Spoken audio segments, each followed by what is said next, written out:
shit.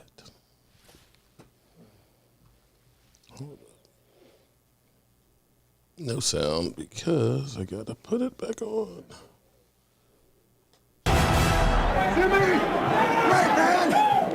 They said that they're going to come in here, you know, they're the butchers and we're the hogs. The thing they forgot is before a hog goes to the butcher, somebody got to kill it. Hog futures were on the rise. Only the Cowboys stood between the Redskins and Super Bowl 17. Oh, this is the wrong one. Shit. Damn it. Everyone in the nation's capital was going hog wild over an NFC championship date with the Redskins' arch rival.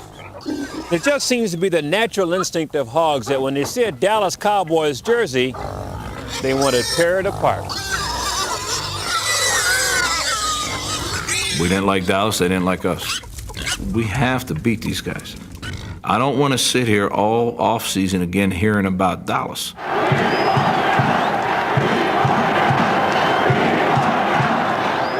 I'm certain that throughout time, people have had this exact same feeling when they had to go into great conquests. I'm an idiot. So let's try that again. I shouldn't be out smoking meats is what I shouldn't be doing. Smoking them Let's meats. try that again. Washington, D.C. and Dallas have waged pro football's epic battle of the Old West. This is the right one. Cowboys versus Redskins, a modern-day range war, and the NFL's fiercest feud.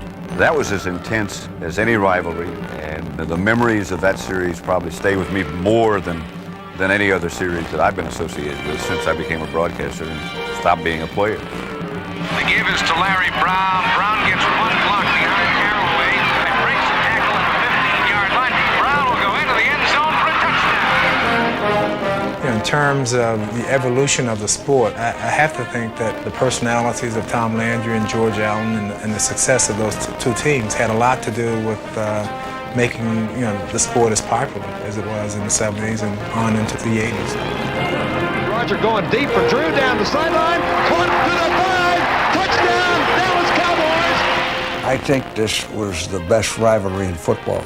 I believe it was good for the NFL to have the tremendous rivalry between Dallas and the Washington Redskins, and that's still going on.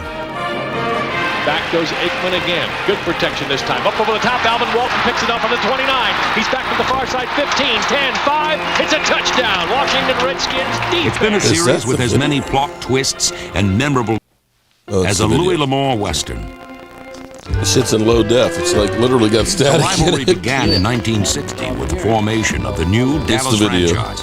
The Cowboys weren't expected to be competitive on the field, but their existence did endanger the lucrative Southern radio network of the Redskins and their owner, George Preston Marshall. To keep Dallas from disrupting his broadcasting empire, Marshall refused to vote them into the league. Such stubbornness almost cost Marshall his beloved team fight song. To the Redskins, hail, straight on the tree, race on the warpath, fight for old D.C. Old D.C. The rivalry honestly really started when George Marshall, I think, the former owner of the Washington Redskins, did not want to award the Dallas Cowboys the franchise here in Dallas. And Clint Murchison, the owner of the Dallas Cowboys, received a letter that the Washington Redskins fight song was not patent. So Clint Murchison patented the song and told Marshall that if in fact you don't vote for me to get this franchise in Dallas, then you won't have the Redskins fight song. So that's how the rivalry started. That's how it started. Well, hello, good people. I'm going to go ahead and end it there. For some reason, that video has a lot of static in it, and unfortunately, it seems like it must be because it's the Washington Commanders, because they truly have. What was that? I want this. Oh, command! I was like, "What the?" Come on, man. You know, let me apologize. I am off of my gig tonight. Okay. FJ is a Mark Holmes. Yes, that's true. All right. So do I have to talk about this already? I know I get people that are asking, and it's kind of like you don't know who. Okay. Lola. Let me just say this, okay? You can post what you want on YouTube, and you can be a crazy SOB if you want to, okay?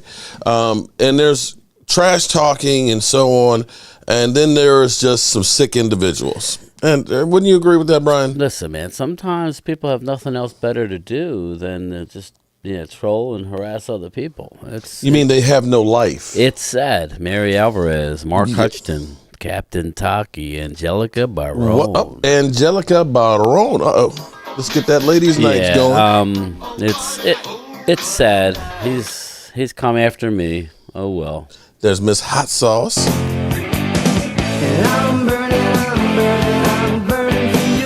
I know that Stacy has to be here. She was out there while I was smoking meats. I know some of you guys took a break.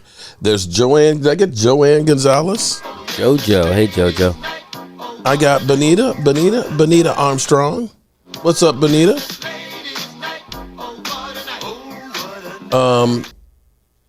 Did I miss any of the ladies? If I did, say hey, I'm here. Say Jack hello. Meeker, what's up, buddy? I've decided to make changes in my life. When Coolio died, after so many of my favorite rap stars and stuff of my youth growing up, when you see that our former tight end Gavin Escobar, he died at 31. Life is too short to waste with bullshit. That's a sad one too. He lost his wife. Man. And they have children together. It's Jason Renfro. It's a sad time. Rest in peace, man. So, I've decided I'm just not going to waste my time. The thing that bothers me on that is not so much going after me because I put myself out here.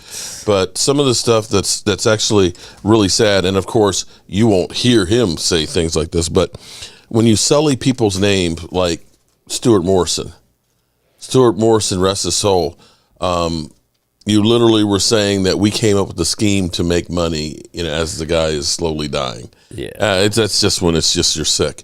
But speaking of Stuart Morrison, you got. Oh wait, hold on. Let me get the. We don't have the mic cam tonight. We actually have the Randy Catboy Game Day cam. I am here tonight. What's up, guys? How you doing? Go ahead, Randy. Good. Man, this is your show, baby. I'm glad to be in here for the game and be with Mark and Brian and talk Cowboys, and I'm ready to rock. Richard Coleman. He didn't realize the game's not tonight. He's like, I'm here for the game. I was like, it's Sunday, right? I'm like, you got the meat smoking yet, Mark? Oh, yeah, the meats are smoking really good, yeah. Shout out to Richard Coleman. We're getting your name in for a drawing here tonight. Got it? Yeah. So you guys brought up something interesting, that this could be the season of destiny. Yeah, well, I just happened to be wearing, the shirt that we had made up underneath here for Stuart when we went down to Plano, Texas. Mm-hmm. And I just wanted everybody to just remember what he had said, and let's not forget about it, because at the end of the day, it's still on the table. He wanted two things, Mark, and what were those two things? He wanted us to take care of Mama.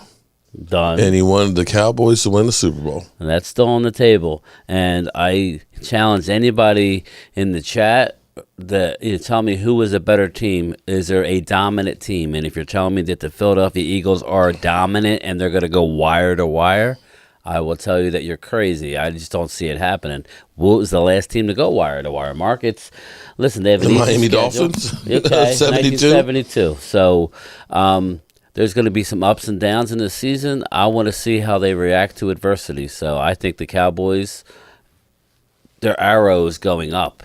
They don't even have their starting quarterback right now, and we're getting Gallup back. Uh-oh. Yeah, Stephanie. Coles Cowboys. Shout out to Stephanie. Are you having a party at your house tonight? I bet there's a big old party going on at your house tonight, isn't it, Stephanie? Shout out to you. Coles Cowboys, what's up, man? How are you doing? Well, let's talk about that. Now, we've got the big game with the Washington Commanders. It's actually really cool. I am so blessed. Literally, most of the people that are really, really close to me are actually you guys. I mean, I always say without you guys, it doesn't work. But literally, here it is, two people that I would not know if I did not do YouTube. And for these two guys to do what they did to help me fulfill a promise that I made to Stuart and his mother of going down there. I am truly blessed, and we're all blessed to have each other.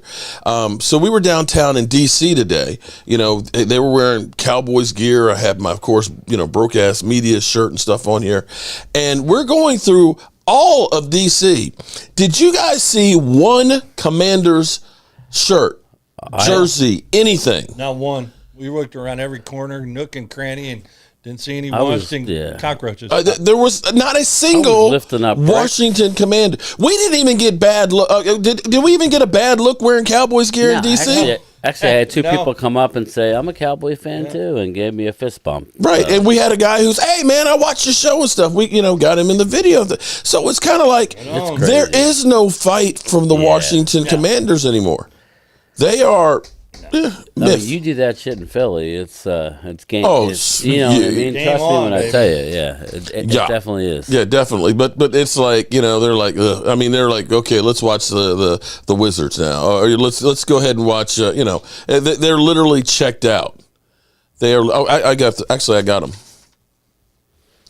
them. Okay, so. Back to the NFL. Last night proved a whole lot with Miami. Miami may have screwed up their season. Would you guys agree with the Tua situation? Agree. Although Teddy Bridgewater, wasn't bad. He wasn't awful. But right now, the flack that they're getting in Miami, the coach looks like a freaking idiot. There's nothing I hate worse than seeing somebody carted off the field. That's not the way that we do that around here. You mean the 3 games you've been here? Yeah, there's no way that you allow a player to come back without missing any time after the previous week's hit and how he was stumbling off the field. There's no way. He obviously had brain trauma. There was no reason for him to be back. You have to take the whole decision out of the player. Obviously, like whatever. You need to take it out. Hold it. You need to take it out of the coaches and the training staff and the team. But I don't think they have much of a say, though. I think it's the trainer and and the Tallulah doctor are going to have to pay for it because he told him it was his back, and they allowed him to come back in. So there's going to be a penalty to pay. Anybody I don't know what the NFL is going to do, but okay, so let's say we have spine trauma. So it's okay to go back in with spine trauma. Go ahead. And you break your back. Right. Oh, okay. I just want to be clear on that one. Yeah, it was definitely sketchy. Seeing what happened the previous week, and it was scary last night. It really was. Seeing him, basically, that's what happens when you seize. His brain was doing some funky, last night, and don't expect to see him back over the next few weeks. That's just my opinion. Well, I tell you what, when he does go back on the field, the team is definitely going to get a whole lot of flack. But the thing that they proved, though, is they beat Buffalo. Buffalo, a couple weeks ago, people were basically talking about Buffalo's the best team. They're going to go wire to wire. And then Miami beats them. And then, of course, now Cincinnati, who started out 0-2, they all of a sudden got 2 wins underneath them, and they go ahead and beat Miami. So you look at this and say, wait a minute. I thought Miami was the other really good team. Right. And so at some point, although we talked about the schedule for the Eagles, there ain't a whole lot of tough teams on there. I mean, you've got Green Bay, of course, us twice. Other than that, what other game do you look at and say it's a really good team that's on there? No, because the Eagles' schedule at the beginning of it is easy, and then it gets tougher. We have the first 6 weeks that are tough, and then it seems to get easier. So we'll see what the Eagles can do here in a couple more weeks. The thing that was funny, this morning's video, although it did get copyrighted by the NFL network and stuff, but watching Adam Rank had the Cowboys going 3-6 out of the first 9 games. Yeah. I mean, he had us losing to the Giants. That's a rank. He had us beating Cincinnati, so we'll give him that one. But so we're playing. If that's the case, he had us going 9-7. Right now, if we beat Washington, you're kind of saying we're playing with house money. The good news is Michael Gallup is not on the injury report at all. It's not, doubtful, questionable, probable, none of that. It is not listed. he is good to go. Jason Peters should be, able to play a few more snaps. Connor McGovern looks like he's going to be okay. Dalton Schultz should be out there. So J-Ron Curse, you look at this and say, after we've kind of weathered the storm of Dak and Tyron Smith, right now we got just about everybody back. Do you see any way possible that there's a letdown? There's always it's Cowboys Washington. It's a division game. Lose, but the line is only 3. That's alarming to me. As bad as Washington played, they're going to have. They're an NFL. That's literally saying that on a neutral site, it's even. They're going to have. I mean, they have pride, so they're going to come out. They were embarrassed last week. The Eagles embarrassed them, so they're going to come out and throw a punch early. Hopefully, our defense is ready to roll. And it keeps them, field goals, and he get off the field. So, we'll know in the first 15 plays. I just see I'm hoping not, because this is a crucial game for us. If we can get to 3-1, knowing we got 2 road games after that, and then the schedule gets considerably light. That's big. 3-1 is big, because then you're, like you said, house money, and then we go on the road to the Rams and the Eagles. And if we could split that, then we're looking strong. So, with 2 division wins back to back. Oh, I tell you what. I mean, then all of a sudden you look at that and say, okay, you got the Rams and the Eagles. The fact that you're 3-1 is, you're playing with house money at that point. You're 3-1, and the whole talk of the whole country is the Eagles, the Eagles, the Eagles. And if you're the Eagles and you're killing everybody, and you're only 1 game ahead of Dallas, and you haven't even played them yet, that's where you want to be. Well, I tell you what was amazing to me last night was looking at the Bengals. Their offensive line did not look that bad last night. Did not. They did. I honestly looked at that and said, wait a minute, that's the same team that we destroyed them? And watching it was like watching those 2 defenses like they were in slow motion. This defense is only going to get better, too. That's the scary part. It's only going to get better. Mm-hmm. Now, we had a great time because, we've been hanging around pretty much all day today. Like I said, we went downtown D.C. and riding around and been here and things. So we've had some interesting conversations.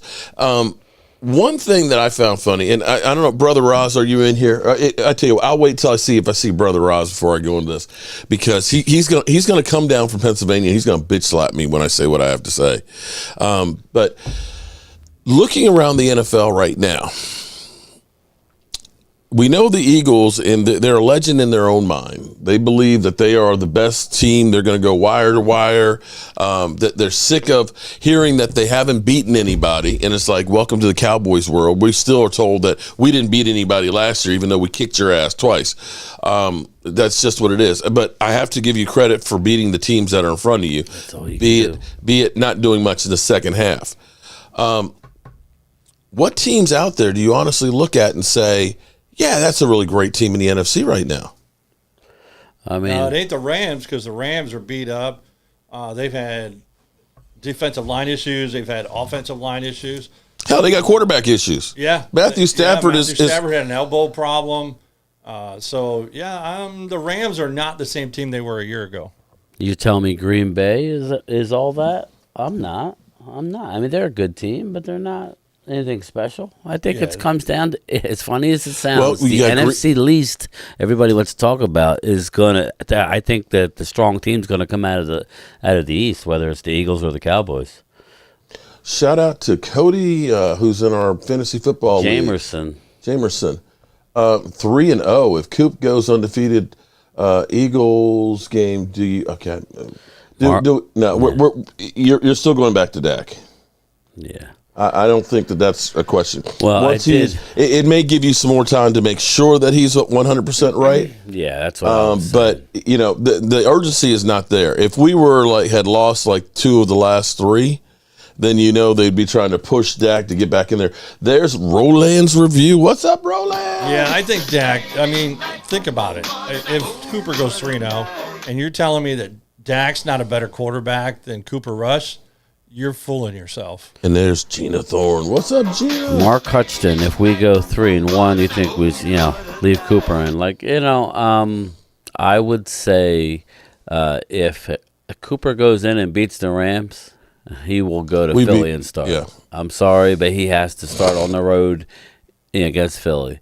You got to leave the hot hand in there. I don't think Dak will be 100% at that point anyway. I mean, I'm a Dak guy, but if he beats the Rams, if he wins this Sunday and then beats the Rams, then I think you give him the extra week. Yes. Well, I honestly think, as much as we enjoy you Eagle fans, because there is a void now, the giant cockroaches are gone.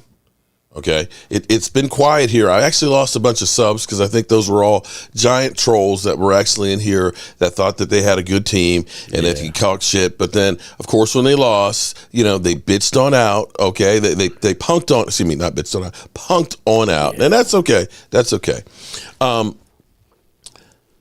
They need to worry about Doug Peterson. These aren't your daddy's Jacksonville Jaguars right now. Yeah, these Jaguars are actually playing a lot better. Yeah. I know they lost first game of the season to Washington. That's Washington's claim to fame. But the last couple of weeks, and especially the pounding, it wasn't so much that they just won on the road against the Chargers.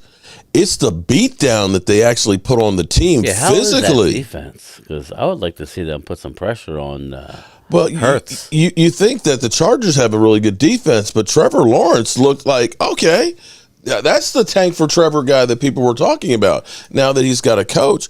And Doug Peterson knows the Eagles. Stephanie Stites, I think Cooper is our new quarterback. Really, Randy? We need to talk to your wife. Well, you know what? For now, I tell you what. If it ends up being that he plays better than Dak, by all means. Listen. But right now, the thing that's crazy is, when we've lost games with Dak, and, let's say against, say, Cleveland, and Cleveland scores, 48 points? You can't get a single stop. The special teams and the kickers missing field goals.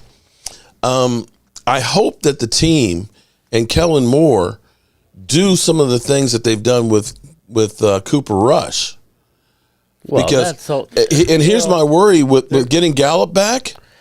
Yeah. Last year when we got Gallup back, it was like, oh, we got 3 wideouts, so let's forget about 12 personnel, and we'll go Gallup, CeeDee Lamb, and Amari Cooper, and we got out of what was causing us to actually be good, where we were using the 12 personnel the first half of the season. Shame on them and him if they allow that. If that happens, then shame on them. It's been demonstrated over time that 12 personnel is the way to go. Now, I know a lot are saying that Cooper's only scored 1 touchdown in the Cincinnati game and 1 touchdown in the Giants game. But if you look at it, CeeDee Lamb, if he catches that, that's another touchdown.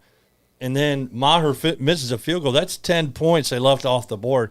That makes it 33. That's a blowout. Yeah, he's moving the team down the field. but we have those things happen.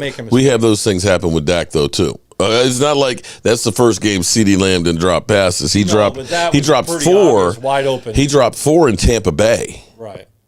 Yeah. And I give him that because they didn't play any starters in the preseason, so you had no game time at all, and then you go out and you play the first game against the Bucs. That's a pretty tall glass of water to ask them to take. And you've seen how good that defense of theirs is. Yeah, their defense is no joke. Yeah, they held Aaron Rodgers to 11 points. Yeah, right. But that was one ugly game. So yeah, but looking around, like I said, we see Green Bay. Minnesota is actually 2-1. I'm not sure what to make of that one because they, was it that Kirk Cousins was doing Kirk Cousins things on Monday night and just can't play? Or was it the Eagles were actually that good and just literally beat the hell out of them? That's the quality win that I can say, or at least the best win that the Eagles had. It is. It is the best win. The Lions, they gave up, 35 points to the – how you give up 35 points to the Lions? Yeah. To Jared Goff. Right. Brad Harris has the Cowboys winning 28-10. So, listen, man.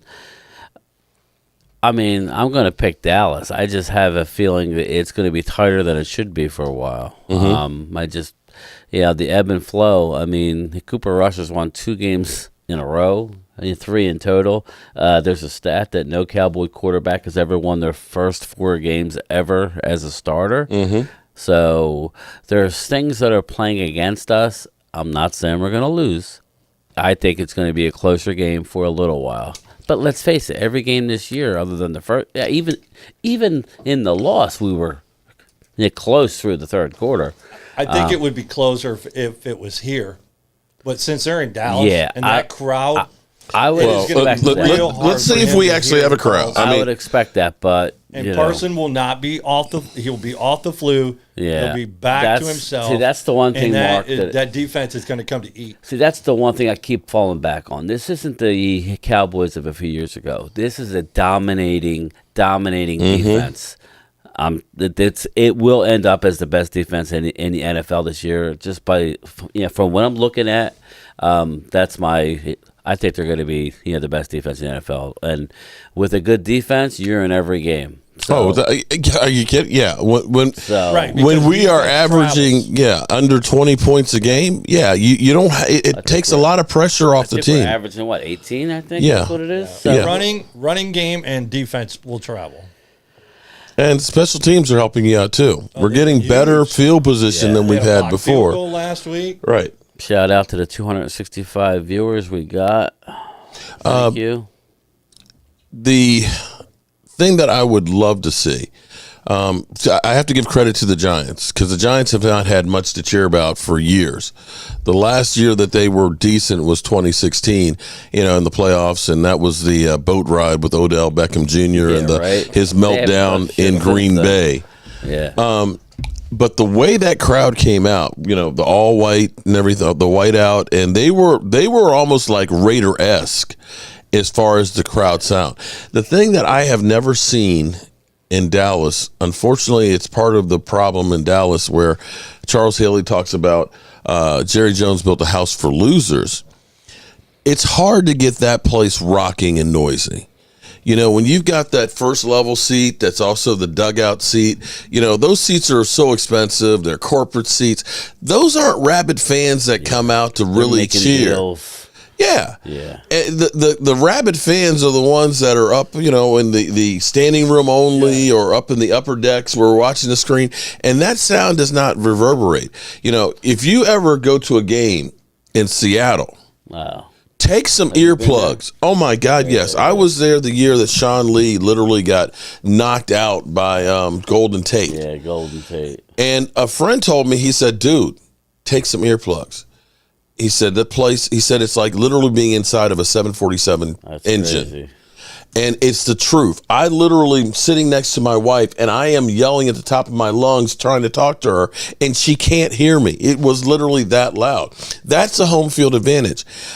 I don't know that the Cowboys have ever had a home field advantage there. Everybody, if you're going to go to a away game, you want to go to Dallas. You want to see the stadium and that big-ass screen and stuff. Yeah. Remember the 49er game to start the season with Tony Romo the year he came, 2014? There were more freaking 49er fan jerseys out there than Cowboy ones. Yeah. But this is where we need Cowboy fans to start getting out there to give us that, 12th man, that little extra energy to get behind the team.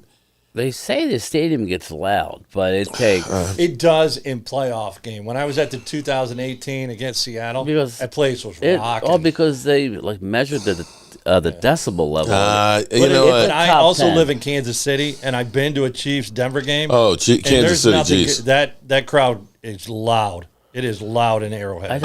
I've been to New Orleans with New Orleans and Cowboys, and I believe me, I understand what it feels like. I've been to probably about 12 games in Dallas.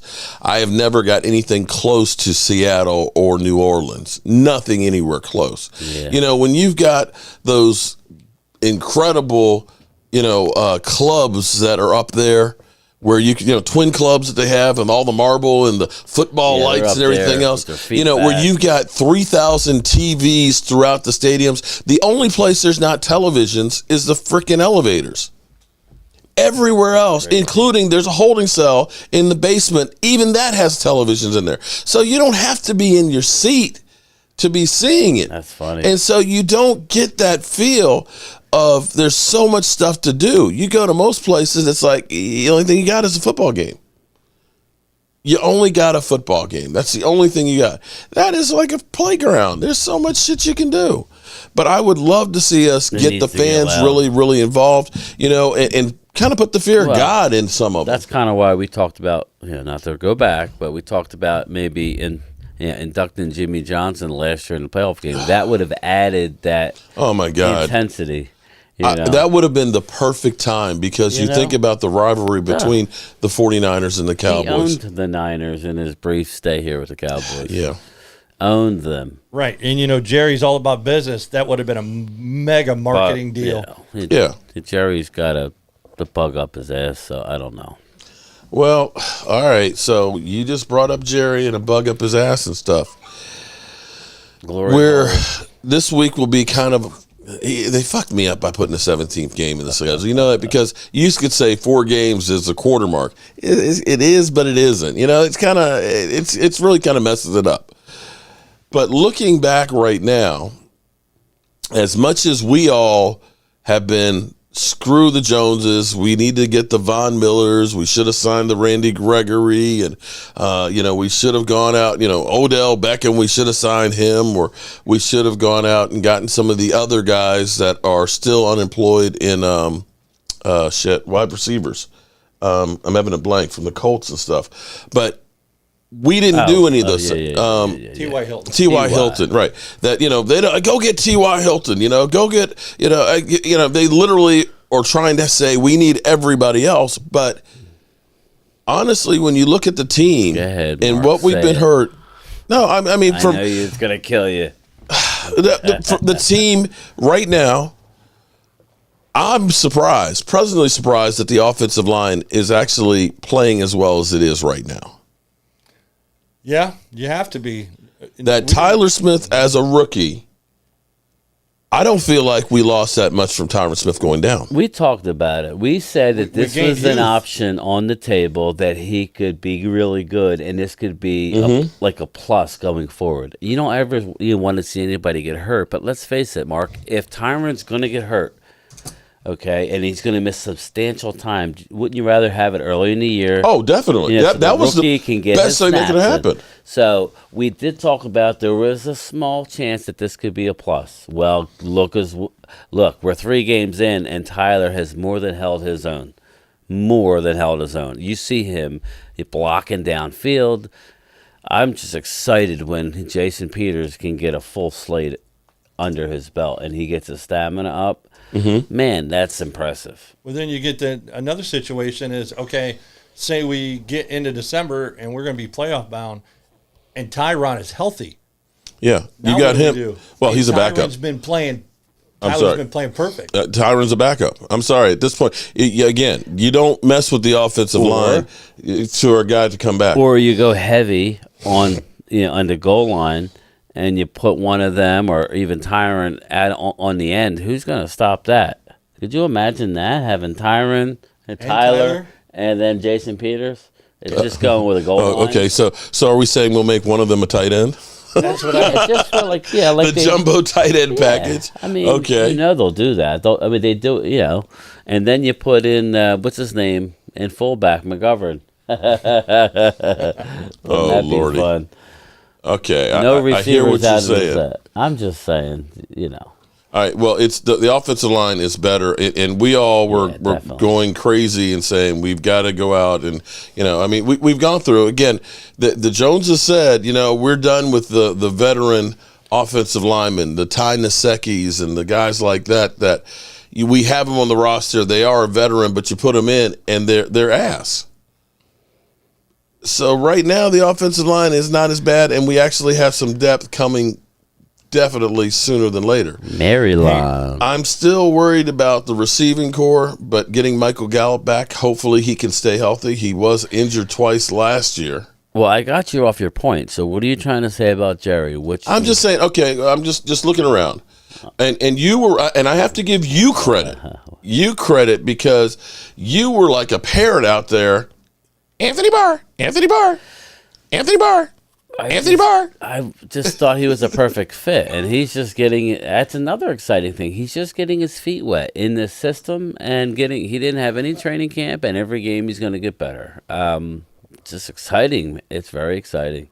Especially when we brought in those 2 extra bodies, Mm-hmm. linebackers. I thought for sure we were not getting Anthony Barr. Yeah. So, yeah, they Well, surprised. But those were no-name linebackers. They were. He took a lot less to come here. Thank you, Anthony. Because Catboy wasn't. That gonna was, give you the relationship with his former coach, I think. Yeah, obviously, but that's still, man, you're leaving money on the table. But, and there's also, too, you look at it, and this is why I think Dan Quinn came back, was when you have a guy like Micah Parsons, you want to play with a guy like that. You want to coach a guy like that. Because right now, if the Cowboys defense continues the way they're going, Dan Quinn can do anything he freaking wants to. Yeah. He's already doing that. And I'm curious if he actually wants to be a head coach or not, because he looks like he couldn't be any happier. I can't say that I saw that kind of joy from him when he was in Atlanta. Yeah, they were doing great things, but I just don't see that's the same thing. He only had a couple places that he wants to go to. Not to get ahead of ourselves, but looking at the landscape, what job is going to come open that he's just not going to go to any job. Yeah. All the good teams have their coaches. So right. And there are some places you don't want to go. I mean, the typically Jason Renfro, stuff in the box. Yeah, I think he still wants to be a Jason, head coach. I think what's that up, buddy? bad taste in the Super Bowl. Glimmer is man, still there he lingering. is. I think he wants to be a head coach. Maybe. And it may be, okay, so is Dan Quinn, is Mike McCarthy kind of off the hot seat right now? For now he is, sure. No, I don't think he is. Well, right now he is. They're 2-1, and they're not in the playoffs. And if they don't make the playoffs, he's gone. Yeah, I agree with that. Honestly, I think they would have to collapse. Looking at if we go around right now, okay, Carolina is Jack, okay, there, right? Atlanta stinks. New Orleans, Jameis Winston might not be able to play, but even when he plays, he's back to 30 for 30 guy. Even Tampa Bay right now, you got Tom Brady's head is, trying to get it together with Giselle, and they're beat the hell up. They got a great defense, but their offense is definitely lacking, right? Yeah. You go Green Bay, who got beat by Minnesota. Yeah. They have the benefit of having Detroit, but Detroit all of a sudden looks better. The Bears, they still don't have a quarterback. You got the Niners. Right. Niners are 1-2. We got Jimmy G running out the back of the end zone. Yeah. How long is his shoulder going to hold up? Right. And right. So he's the guy there. Rams, The Rams, but Matthew Stafford in the tendonitis in the elbow, he's got 4 TDs and 5 interceptions already. It's as open as I've seen it in a while. And the Cardinals, do you believe in the Cardinals? They had an epic comeback in the end. I'm not looking at them and saying they're great. Now, again, the Eagles, all right, the Eagles could run away. Well. The Eagles could run away and win the division, but I don't see anybody else that's going to have that easy of a path to go. No, because Stafford had OBJ last year, and he's not there. Yeah. And they also had Von Miller there, too. To Buffalo, so we'll see about that. And, And Aaron Donald doesn't seem to be as effective as he's been before. Yeah. And some of that is we just won the fucking Super Bowl. Sometimes you're not as hungry. Know about that. You're not as hungry. A lot of times you just got to find a way to get into the playoffs and try and turn it on. But sometimes you can't turn it on or you don't get there, so... Mm-hmm. And with Stafford's injuries, issues that he's going through now, he's still got the tendonitis really bad. Yeah, he's playing, but they're not really at a high level. Ethan, can you guys imagine what I'll be like watching Jobu Sports 10 years from now when we're 8-time Super Bowl champions? I would love for that to happen, man. Okay, because then I could die a happy man. Ethan, you did bring that up, and me and Mark and Randy were talking about it earlier. We were walking around, and we just said, we were talking about how young the team is. And Mark, I could tell he doesn't want to come out and say it, but let's be honest. Uh-oh. Right now, they were right so far. They are. I'm sorry to admit it because Catboy pisses me off, but they were right. I think he got lucky, but listen, as of right now, not signing all these guys, other than Amari Cooper, and I don't have a problem with him going. I have a problem with the 5th round pick. Mm-hmm. But They are what, the third youngest team in the league? Yeah, now that might have changed with Jason Peters Well- on it. But then here's what you look at though for next year. I don't see how Tyron Smith comes back.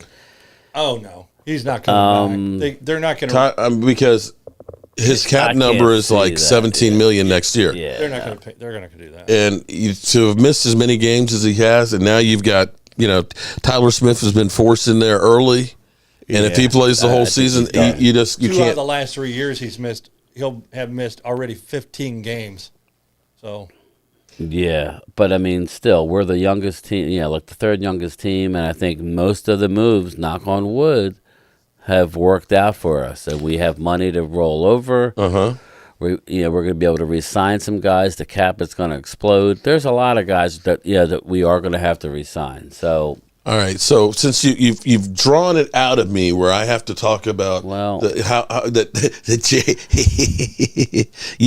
think that's a part of leadership, is to have some of the guys that have gone before that have been disappointed. You want some glory holes. To share it with everybody My boy. involved. For me, it's a My reminder. boy, Blue.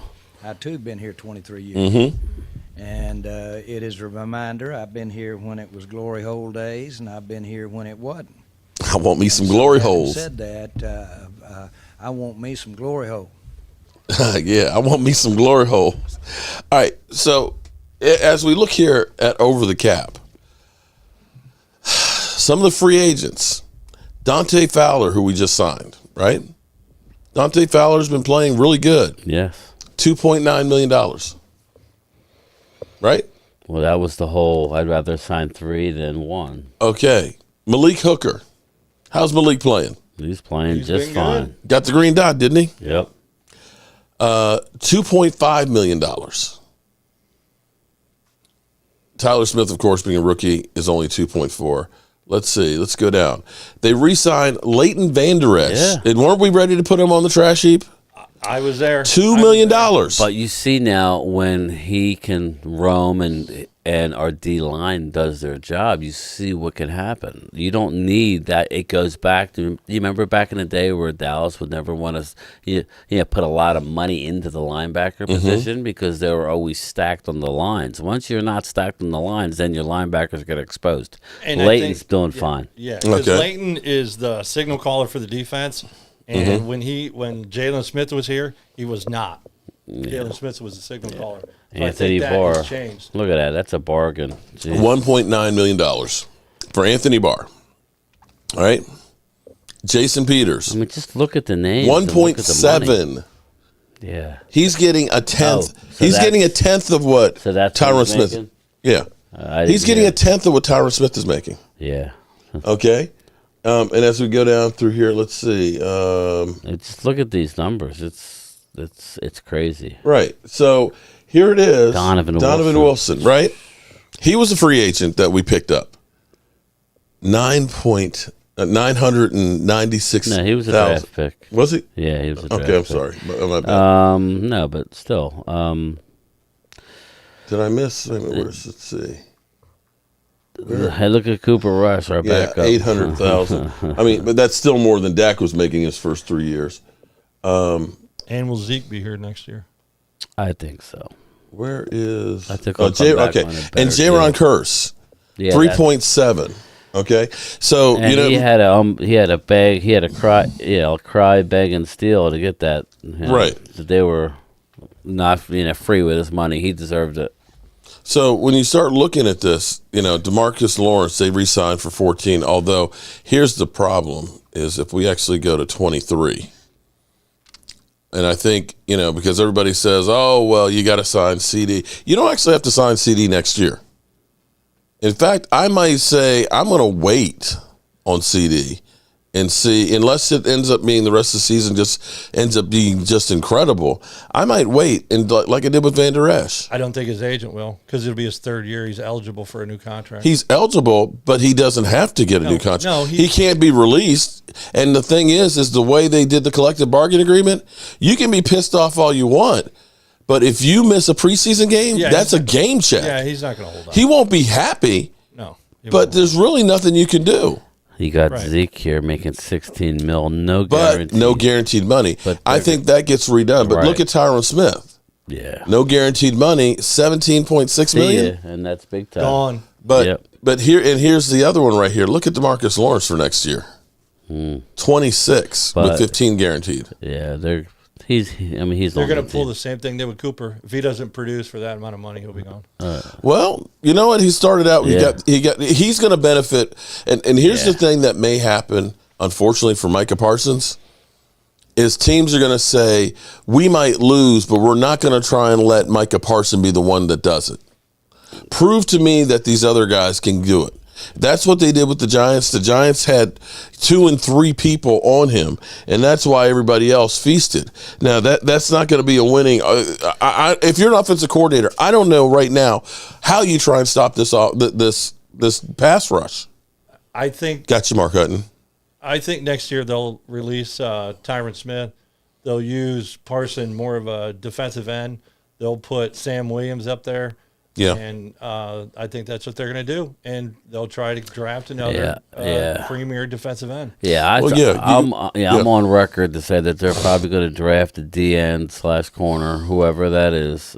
I would say probably D-end, and I think Parsons is still going to be all over the place. I don't know that they. You know what? It depends on what you got with Sam Williams. Yeah, because you got you got Goldston too, who's actually had flashes. The problem is you've got so many guys that people can't get on the field. Right. Just looking ahead with Lawrence, that's all. Maybe. Well, I can see them going. You know, and it may be that Sam Williams is a guy that they look at to take D-Law's place. And things. And this is the thing that's crazy is you start looking at this because we talked about Dalton Schultz. You know, Hendershot played, ended up getting 3 catches this past week in his first playing time. You got Jake Ferguson, you got your blocking tight end and McKenna. Yeah. So you could say, we might not have to franchise tag Dalton Schultz next year. He's gone. That would be 13-point-some mil. Well, if you do, right? He's not counted on this part right here. And I'll be the first one to say I didn't even want Schultz signed on the franchise tag. I would have cut him, but that's me. Well, you would have let him go and take the comp pick. Yep. Yeah. Yeah. Well, you can do that next year too. Yeah. But I'm not mad about that because the cost of that was not that much in the grand scheme of things. And he is still a valuable player for the team. See what he does. I don't want to just get rid of him yet. 13 mil is still a decent price. But this is where you look at this and say, we actually have some guys that can go in there. Now, of course, Jason Peters will be gone, and we're talking about Tyron Smith being gone. There's still, I may still want some more help on the offensive line. I feel like Terrence Steele is, to me, solid at the right tackle. We see that Tyler Smith is good. Biotis has played better. Zach Martin, of course, is the pro. I'm still worried about, of course, that left guard. Yeah. And maybe that's the spot they focus in on next year. But I don't think it would be for like a first-round type pick. No, so, they're not going to take a. I'm just talking first-round pick. First round's got to be, to me, a receiver. Yeah, I think you stay and take the best available at the position. I don't think you get cute because if one of those cornerbacks were there, they weren't taking Parsons, and that worked out just fine. So let's. Sometimes it's better to be lucky than good. I know. Because it seems like some of the greatest things that happened to the Cowboys have really happened by accident. Yeah, remember Zach Martin? Yeah. Yeah. Here's an interesting thing because everybody is so on the Tony Pollard train. Yeah. Here's an interesting thing because right now Zeke Elliott's got 178 yards, 4.5 yards per carry. That ain't shabby. And understanding that those numbers are skewed because when it's short yardage or goal line, he's getting it. So he might only get a half a yard on some of those runs that are crucial.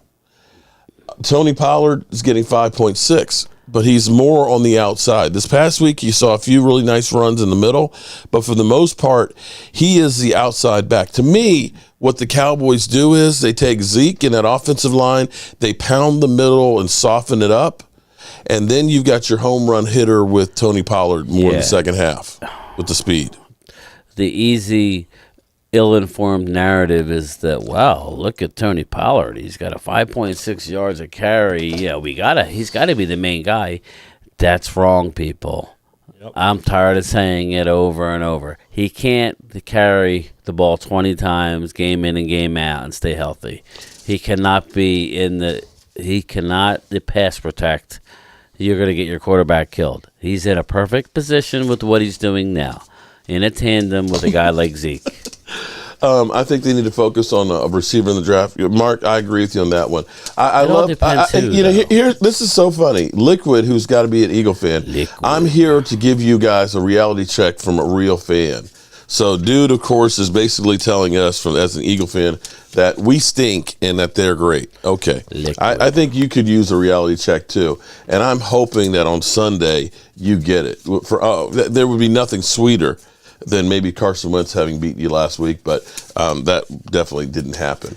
If Trevor Lawrence goes into the link and wins that game, there's going to be a lot of liquid coming out, Sunday afternoon. Because, listen, it can happen. I mean, if you go in overconfident against that team, the Jags will beat you, especially with the coach that knows how to beat you and knows where all the bodies are buried, like Mark says. So I love weed. Nothing wrong with pounding it.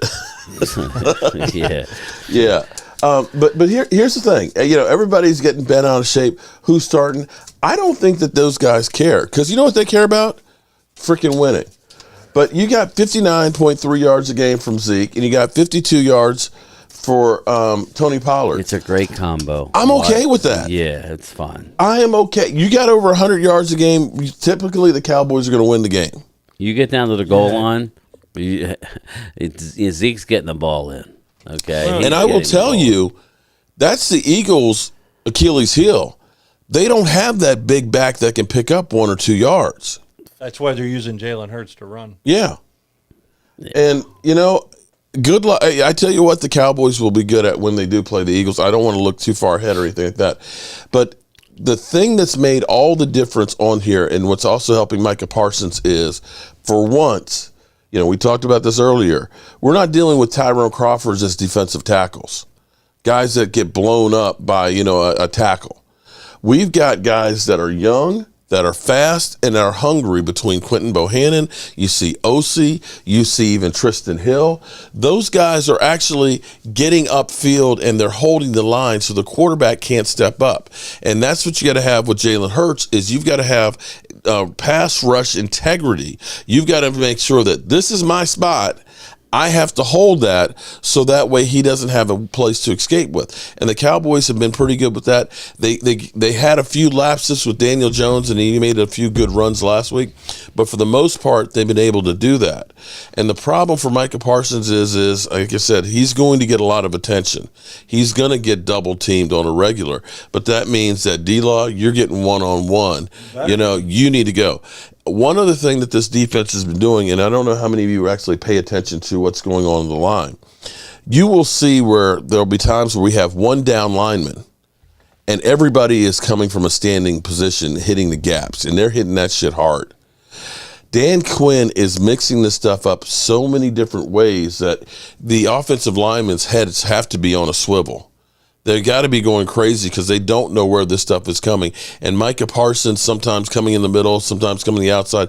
Hell, I saw him outside of D-Law. If you got Micah Parsons and D-Law on one side, good luck. Oh, yeah, good luck. Good luck on you for that. I don't know how you stop that. Glimmerman. Go ahead. Glimmerman, here on the Jalen Hurts getting sacked 7 times. I don't want him sacked 7 times because I would rather have him contain him to where he throws the ball in a hurry or he makes throws an interception. I would rather take the turnovers than the sacks. Okay? So, and with him being so mobile, it's going to be hard to get him 7 times. The pressures. Oh, yeah, okay. Pressures help. I see Ross is not here tonight. And see, I don't want to. Filthy. Okay. So here's the thing. I'm a numbers guy. I have to admit it. I am a numbers geek. I go with statistics and all that.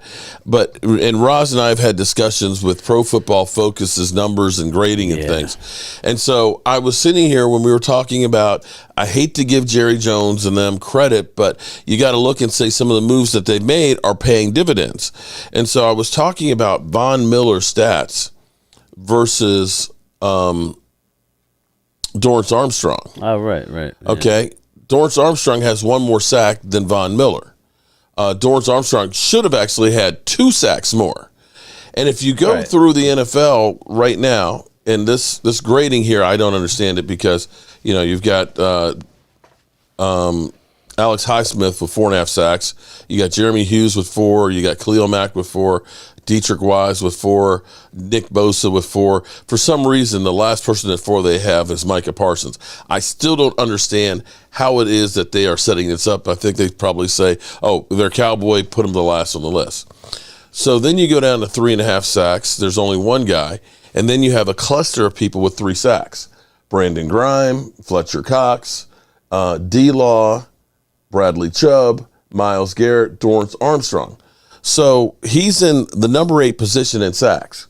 And so I was asking, I said, Roz, I said, so what do the statistics tell you? I said, I'm looking at it and saying Dorrance Armstrong has got 1 more sack, the same amount of tackles as Von Miller. And Von Miller got 4 of his tackles the first game and only has 1 tackle in the last 2. And he said Von Miller is rated as the number 2 edge rusher in the NFL. Yeah. Micah Parsons is rated 4th, and Dorrance Armstrong is 71. Yeah. And I was like, wait a minute. I was like, how is he? I said, wait a minute. I said tackles, sacks, tackles for loss. He's either tied or better than Von Miller. Yeah, but it goes by the pressures. I said, hold on. I said, wait a minute. I said, here's the thing about a pressure. Tom Brady has been pressured all his career, but he gets the ball off in 2 seconds. So you're telling me if I pressured the guy and he throws an 80-yard touchdown pass, that's actually still a good play as opposed to a guy who's sacking them? Right. If you sack the guy, he's lost yardage. So I'm here to say that when you hear some of the statistics, and he's going through with like a million different things, and it's like, in the end, did you sack the fucking quarterback? Yeah. Right. Now, if that pressure leads to an interception, then okay. But but sometimes those pressures they don't always tell the truth either. Sometimes those pressures end up leading to, like Dak Prescott was better against pressure than not against pressure. Yeah. Oh, yeah, Dak. They stopped blitzing him because he was he was so good at it. So, you can pressure him, but guess what? He's going to eat you alive. And you're saying that, you put a pressure on the guy. Even though he eats you alive, you're great. That's like, does that make any sense? Yeah. And so he's probably going to call me tonight and cuss me out. Listen, or he might even drive here and kick my ass. But you understand what I'm saying? So numbers have a part. Analytics has a part, but not. That's just a small part. You use analytics as a tool, not the end-all, be-all. That's all I'm saying. Okay. But here's the thing. Going back on this list, here's what's crazy is you've got Micah Parsons with 4, and then you've got 2 guys with 3 on this, which means you've got 3 guys in the top 10 in sacks. That's unbelievable. Yeah. That's why we're number 1. That's unbelievable. And so now you got what's going to give this week. Okay, we're number 1 at sacking the quarterback, and Washington is number 1 at giving up the sacks. They're going to try and run the ball. Is what that means. They're going to come out and run the ball. Good luck times. with that one. I know, and that's why we need to be ready to roll as far as our run defense and get a lead and make because that's the one thing watching the game. And I was watching your stream last week, whereas. Yeah, the Commanders would get down, and yet they were only down 1 score, and they continued to throw the ball and bury themselves even more. Yeah, that's coaching. It's ridiculous. Colizzi, I don't remember Dak being good under pressure. He would either try to run but fail or get sacked by holding the ball. He led the league against the blitz. You remember what you want to remember there, dude. I'm sorry. The numbers, I'm sorry, but he led the league. That's why teams are playing coverage against Dak, because they don't want to blitz him. Dak only threw 9 interceptions last year, guys. Yeah. Okay, so you're saying I don't ever remember him under pressure. This, oh my God, that's the their false line was worse last year than it is currently right now. Yeah, we weren't running. Okay, I want you to understand that some of those games down the stretch, like for example the San Francisco game, we got 77 yards running the football. 77. And it still ended up a 1-possession game. And ended up being a 1-possession game. Yep. You're down the stretch, our running game was not there. it was like Tony Romo-esque is what it was back before we had DeMarco Murray. And that's the truth. And our defense, the last few years, you had to score 25, 28 points a game minimum. Man, you're right. Watch the stats. Very fast, too. So are we feeling like this team is going to continue to rise as the season goes on? With all these young people? Absolutely. Yeah. Add on. 12 personnel, run the ball, play action, dominating defense. There you go. Washington will be wearing their black uniforms. Yeah. Go ahead, Randy. Oh, my God. That is the worst color scheme. Well, look at it this way. They're basically, I know Rio's going to be here on Sunday. Mm-hmm. They're basically wearing black to their own funeral, if you ask me. Ooh, no, you didn't. But listen, man, if they play anywhere near how they played last week, it's going to be bad. So I expect them to come out and, at least for the first half, give us their best shot. But I think we'll be good. Mary Line, okay. I just want to make sure that he's okay. Yeah. Make sure he's okay. Yeah. Amanda Sugar Brown. Daddy. What's up, Amanda? Facts, Brian. Thanks, Amanda. Uh-oh. What is going on with my cameras? Mary Alvarez. Okay. Had a hiccup here on the system. Who's that? Is that Capizzo? Or no? No, it's somebody who probably can't spell Capizzo. Pizzo? What's up, Pizzo? Tay Cowboys. What's up, Tay? How are you doing tonight? So in case you have not heard, I got to buy some ice cream and milk tomorrow. Yeah, because just in case, okay? Yeah. Because Rio said he is literally putting his guts on the line that Washington will win and he will not eat a chip. And we also have DMV who will finally man up and eat the chip if the Cowboys end up winning on Sunday. So if the Cowboys win, another reason to root for it, come after 4 o'clock, those two will be eating a blue chip. Now, we don't know what the weather's going to be like. We may end up being in here in the inside if it ends up being as bad as they say it's going to be on Sunday. I don't know.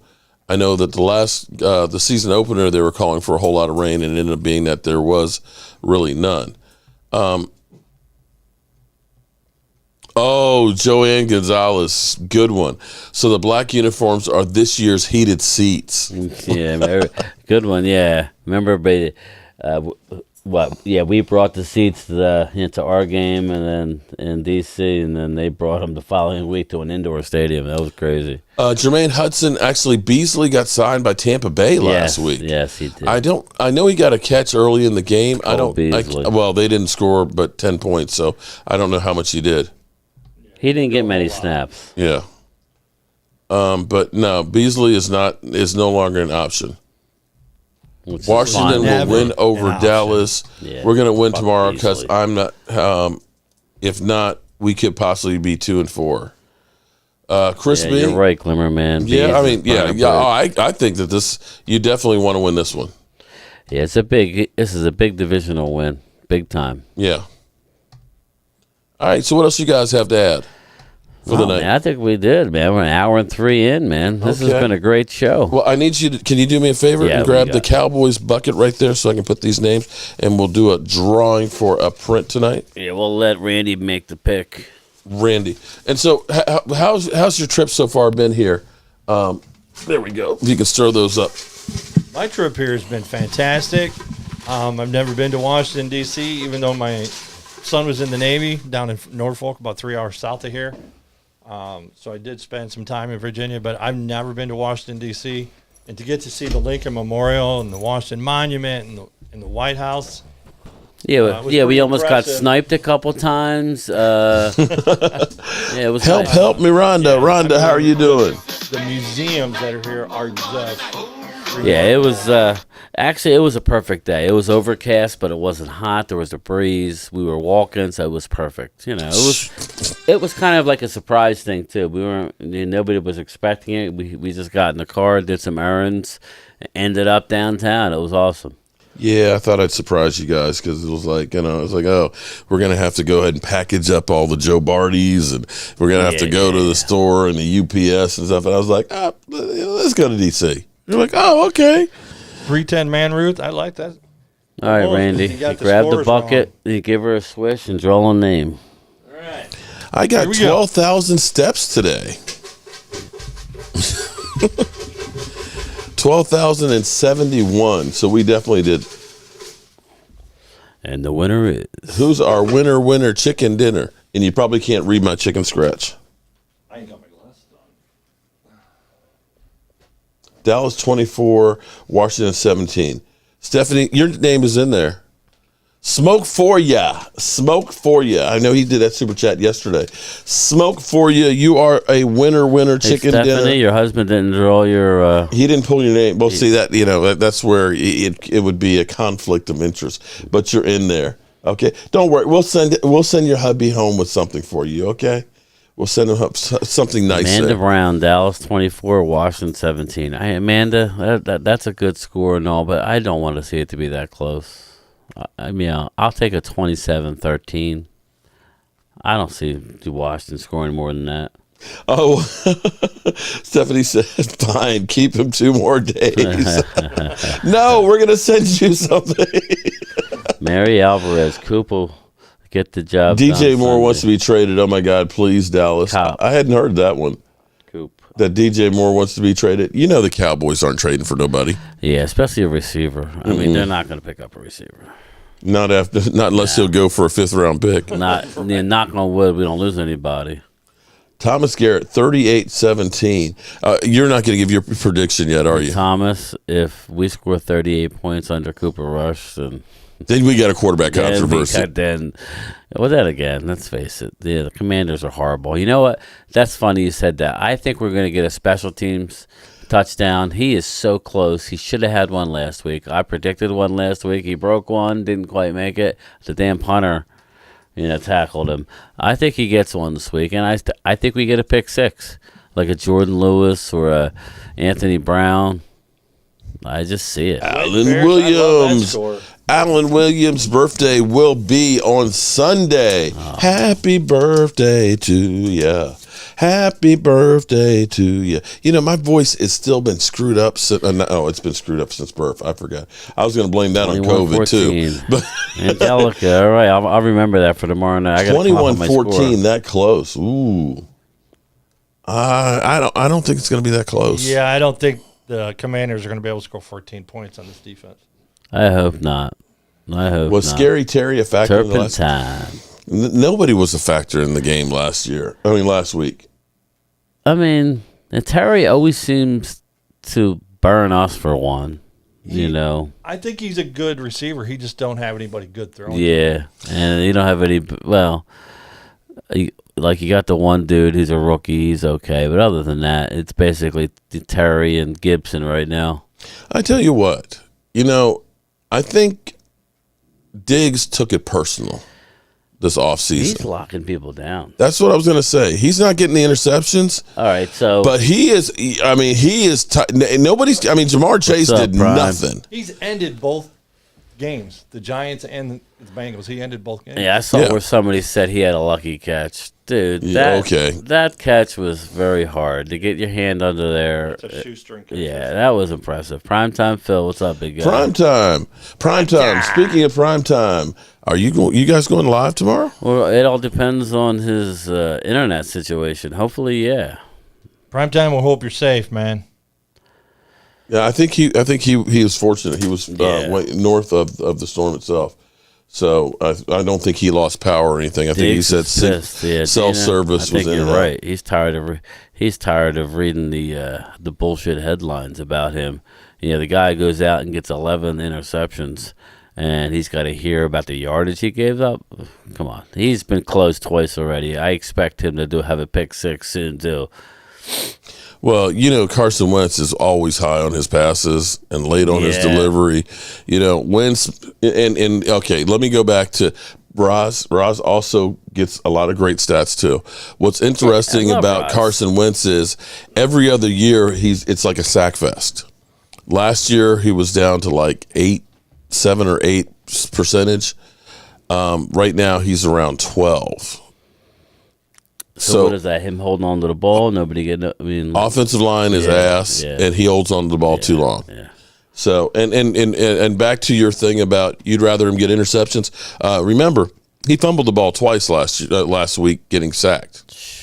So for a big guy, he fumbles the ball. He fumbles a lot. Yeah, he does. So that will definitely be.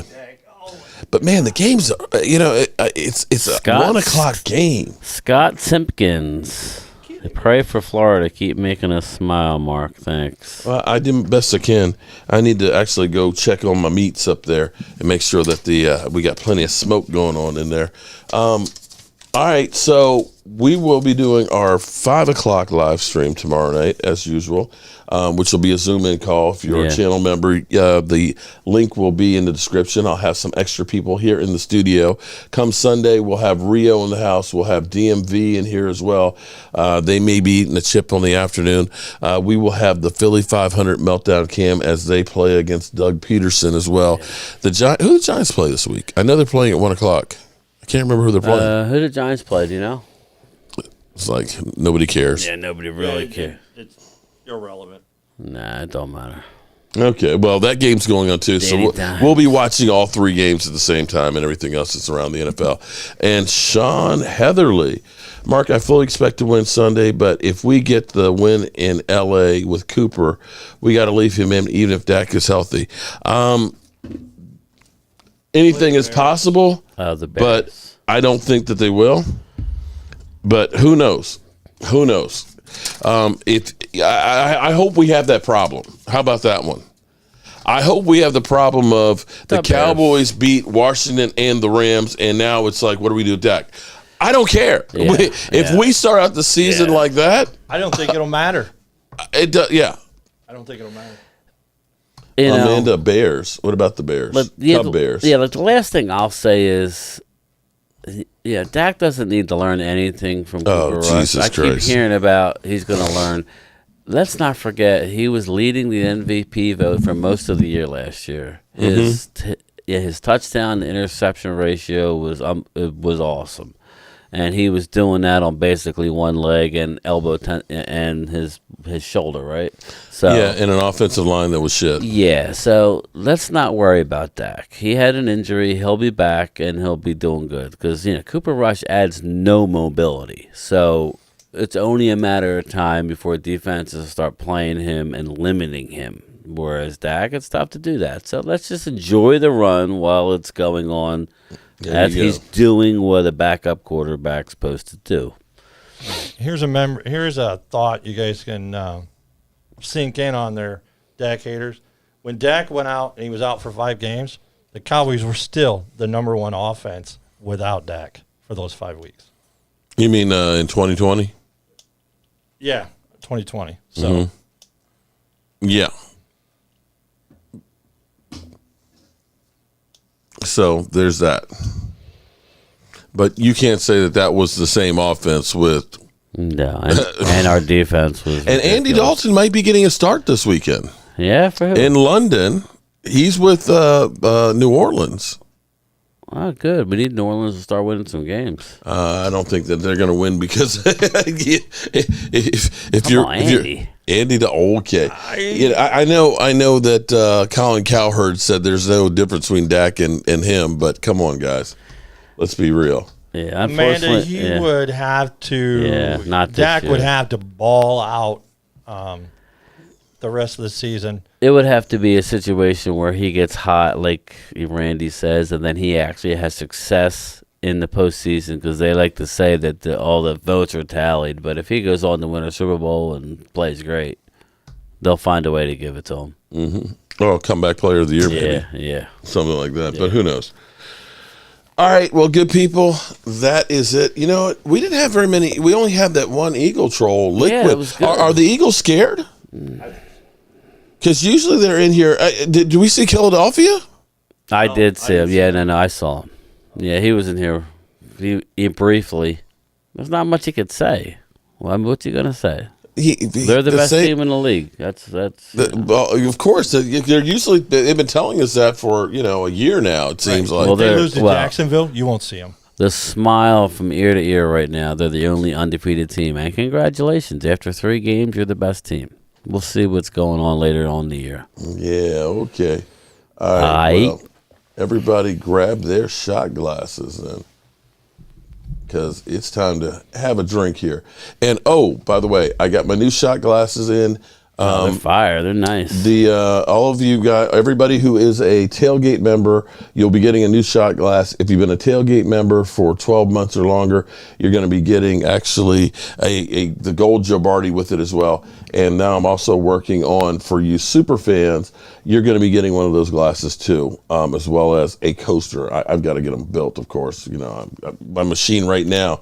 We held them up today. The machine right now, it's a slave. I'm literally a slave master with that machine. It's up there working right now, and it's been working since 7 o'clock this morning. But get your shot glasses ready, good people. Peace out. Because we're going to have one right now. Oh, there's Philadelphia. We coming for y'all.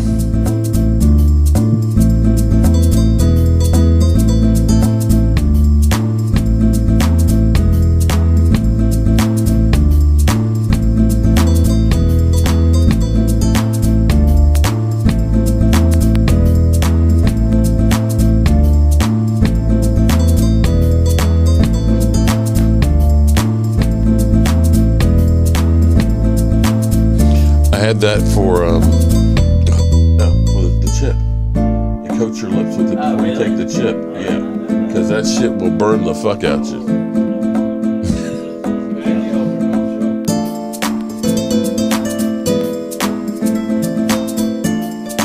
Mark acts like he don't see these flames. Kill him.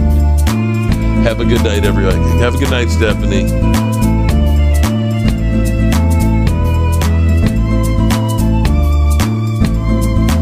It don't need much in there. You don't want that to be a big chip. No, I folded it up. Now, look, I was just like, I'm not gonna bite now. I'm gonna take this mother humper one big bite. I had the Apollo, the last dab. I put a bunch on wings and I almost died. I had the Apollo, the last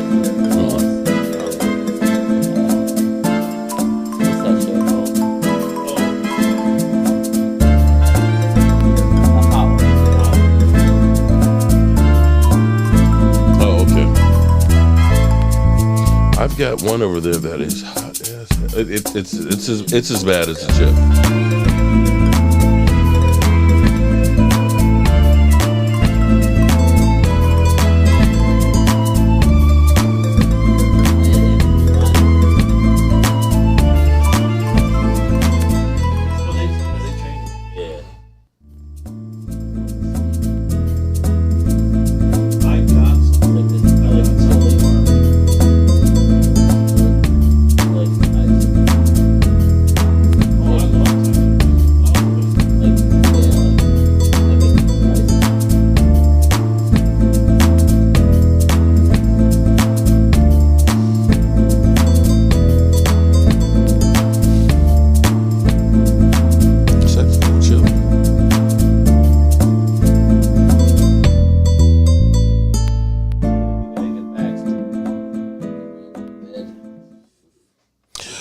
As always, good people, I appreciate each and every one of you guys. Be safe out there, and don't forget to tell the ones you love that you love them, because you might not get the chance again.